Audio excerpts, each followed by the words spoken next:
it's been good. I mean, we've been dealing with some injuries, so we've been a little short on numbers this week. But when I look around the country, I think that's the norm.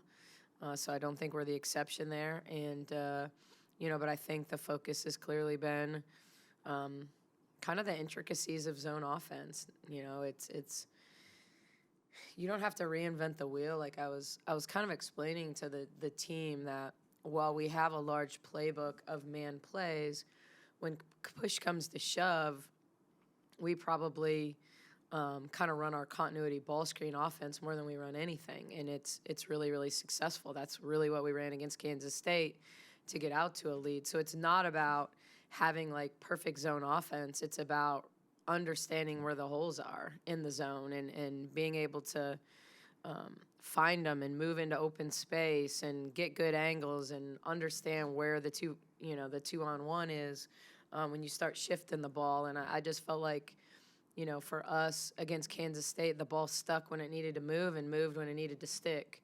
You got to give a chance for your post to flash and not swing it while they're flashing, and then you miss the opportunity to hit them.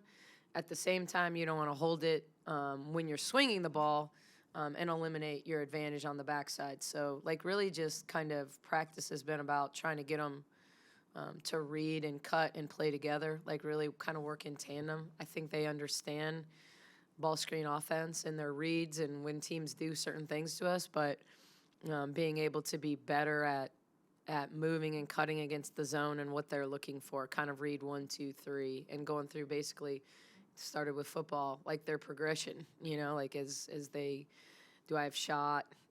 Do I have the drop pass? Do I have the diagonal? That type of thing. So just trying to get them to really understand their read. So a lot of teaching since the last game.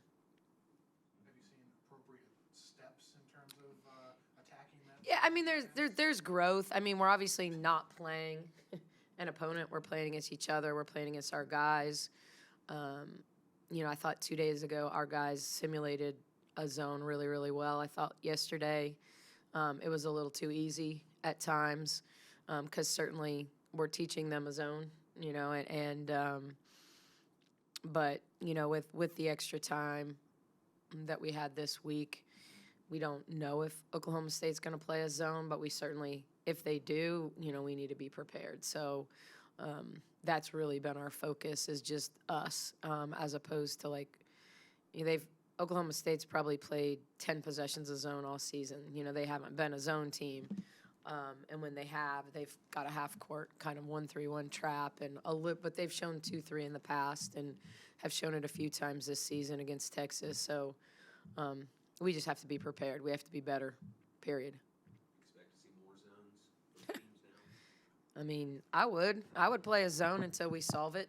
I think in the Kansas game, it bothered us. We were clipping along offensively, and they went zone midway through the second. They still played some man in the second half, but they mixed in more zone against us than they've played all season, probably in the last 2 seasons combined. We saw all zone against Iowa State.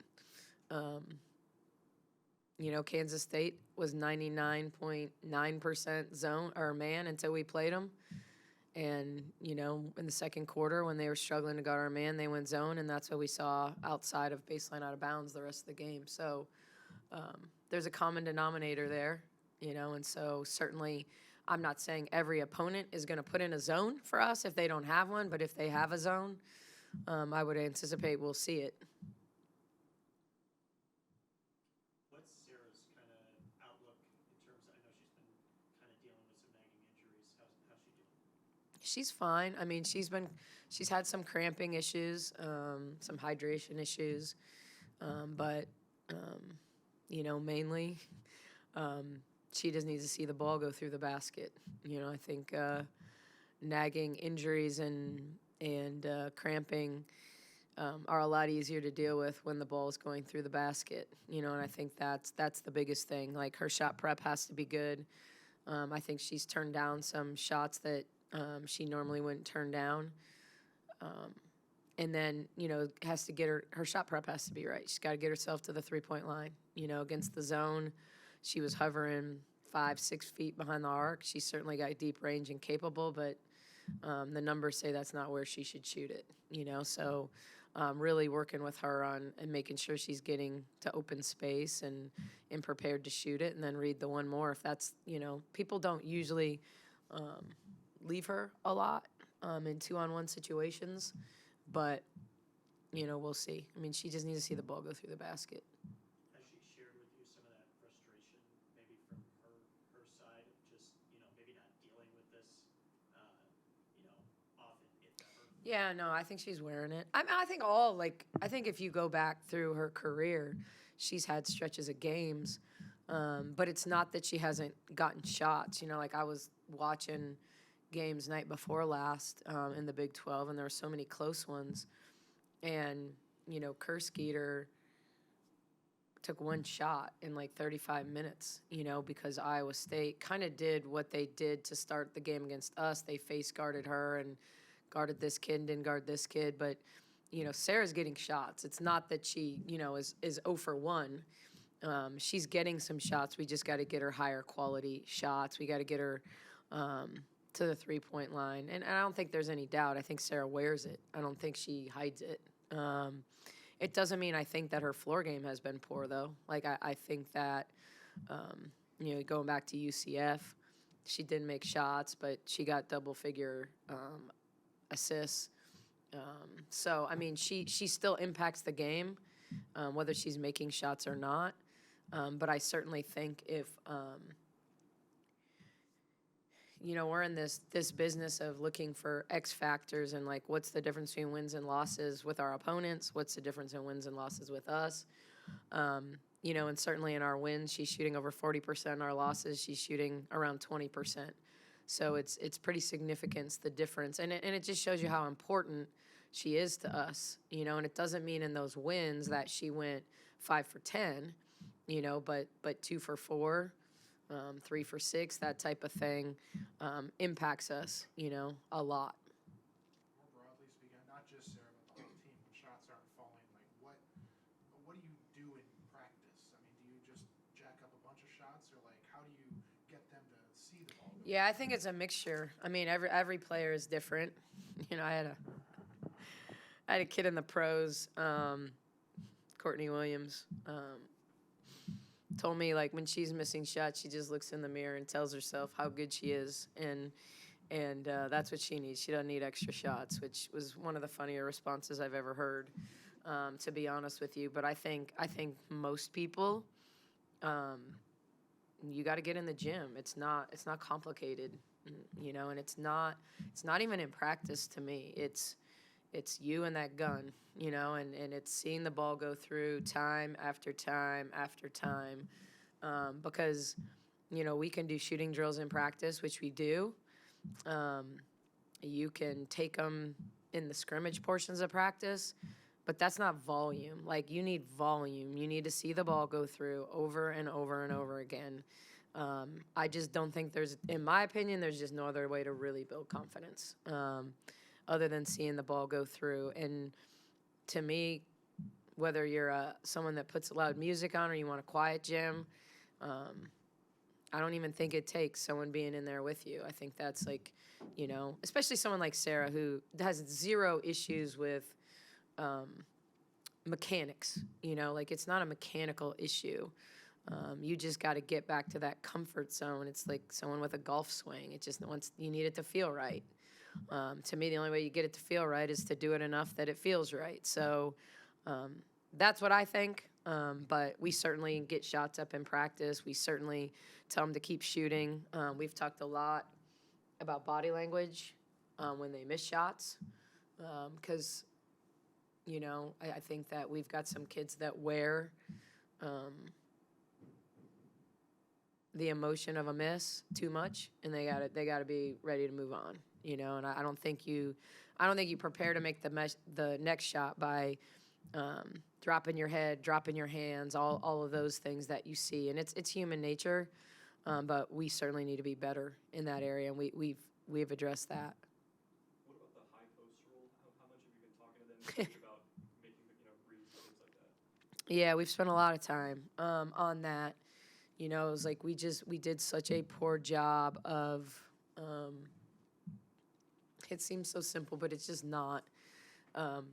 When you flash, are you flashing to where someone is or where someone isn't? You know, and your goal against the zone is to find the holes. So if you're going to flash to somebody, then you need to post them up like you would on the low block, you know? Otherwise, you need to be sneaky and play behind them and kind of keep coming. Like there's not one spot in the high post. It's not the elbow. It's not the nail. It's could be in the Big 12, you know, in the logo. It can be just off the lane line, out of the lane, you know, like but it's about finding gaps, you know, and finding open space. And then, you know, it's amazing how we have so many players, and I really believe this. We don't have a lot of defensive specialists on our roster. And I don't mean that in a negative way, but we have a lot of players whose strength is putting the ball in the basket, whose strength is scoring.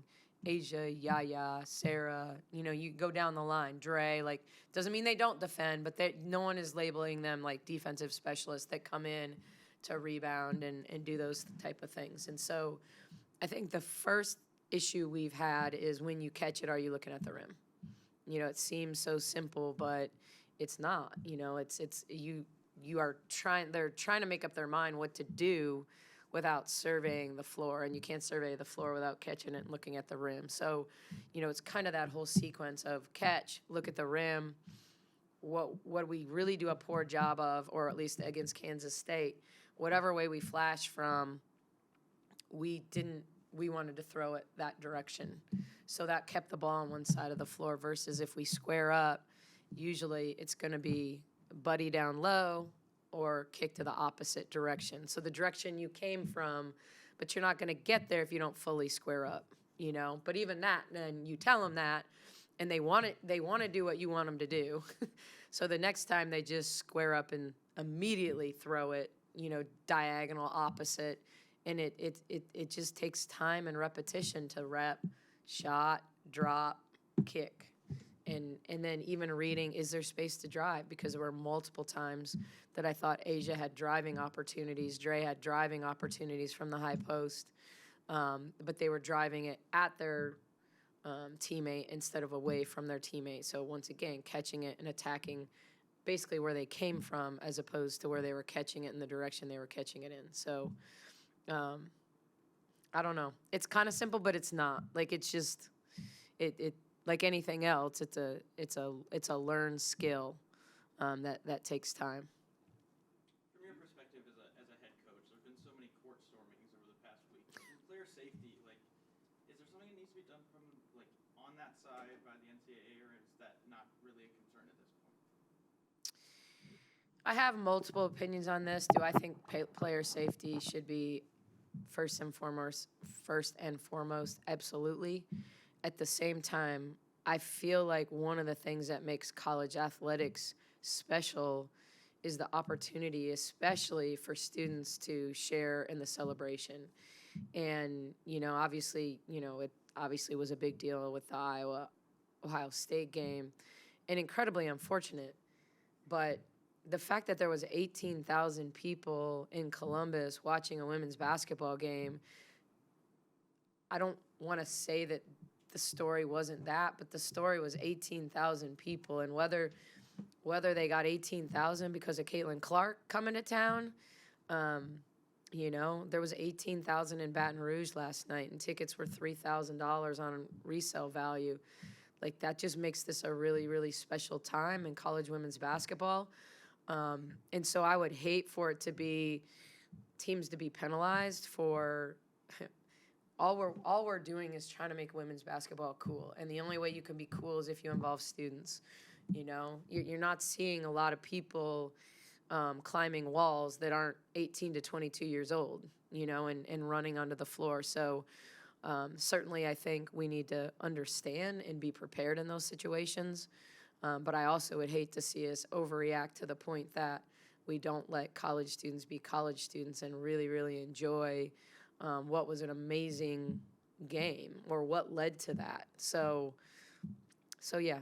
And you don't see me arguing in the handshake line either. So, you know, I tend to Do you have a goal? Do you have a number of turnovers you shoot for each game? Under 12. Yeah. Under 12. It's right where we were at, where we're just like, and not all turnovers are created equal. So I think, what type of turnover is it? Did you just overthrow it by an inch and it was a good transition push and you want to reward your big for running? That's a whole lot different. Was it an illegal screen? I'm a little more forgiving of an illegal screen because it means we set one. So I think it kind of depends on the type of turnovers. But I think we have a chance to win anytime, we're 15 or under. But 12's the number. 12's the number. Yeah, just kind of wanted to talk about Oklahoma State. Yep. Obviously, last time you guys went to Stillwater, Thanks. not the best result here. How do you make it a better result this time around? Stillwater's been bad to us. Like, this will be the third time. The first time was the snowstorm and we got stuck up there. We played horribly, but found a way to win. But I mean, it was bad. Ask anyone on that team; they tell stories of that halftime talk. I think it comes down to our interior defense has to be on point against Gusters. Obviously, a player that was here. I think our ball screen defense has to be on point. Last year, our ball screen coverage against them was atrocious. They were really good in ball screens last year. They had 3 guards, all good in ball screens. Alnadas, Ossie, and Milton were really good. This year, Ossie has the ball in her hands a lot. She's kind of their primary attacker off ball screens. Not that they don't set ball screens with other kids, but she is really, really good at getting you to the level of the screen.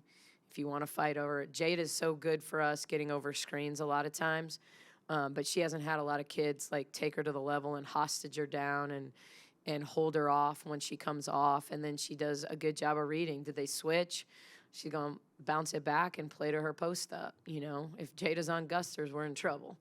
She does a good job of reading the tag and throwing the hook pass to the backside. Like, she's really, really good for them and a really key for them. So we have to be really good in our ball screen coverage in particular when it's her and Gusters. And then regardless of what they play, I mean, they've been 99% man, but, we have to get back to playing with pace. I'm not sure I said this in my post-game presser, but as I watched the game and was, like, processing the Kansas State game, going into UCF, we have 22% of our offense was transition. Our pace is really, really important for us, and we have a lot of different people that score in transition. I thought the nature of Kansas State's offense, I don't want to say lulled us to sleep. I think it lulled us to be tired, and we played more people, more minutes than we've played in any game this season that wasn't a 30-point victory. And so it wasn't that we didn't have fresh bodies out there or we're overplaying kids and playing them 40 minutes. But I think their tempo, I think the way Kansas State passed, cut, screen, played to the last 10 seconds, not always to the last 3, 2, 1, but played to the last 8 seconds of the shot clock. I think when we got a rebound, we were just happy to get a rebound, and we just didn't attack and create numbers. And so I think regardless of how our opponents play, we need to be focused on pushing, not necessarily taking an early shot, but putting pressure on the rim in transition. And I think that's one way to beat a zone is to not let them get set up. It's hard to transition into a zone. That's why you see a lot of teams go make-miss, zone on makes, man on misses type thing, because it's easier to play transition defense in man. But, I think those are the key things. We have to take the 3 away from Garzon. Hurd is an unbelievable freshman in this league. Like, she's just done such a good job getting to the free throw line, getting on the offensive glass. So we got to play personnel really, really well. We got to use our depth. We got to be poised. I think we got to be more poised. You're welcome.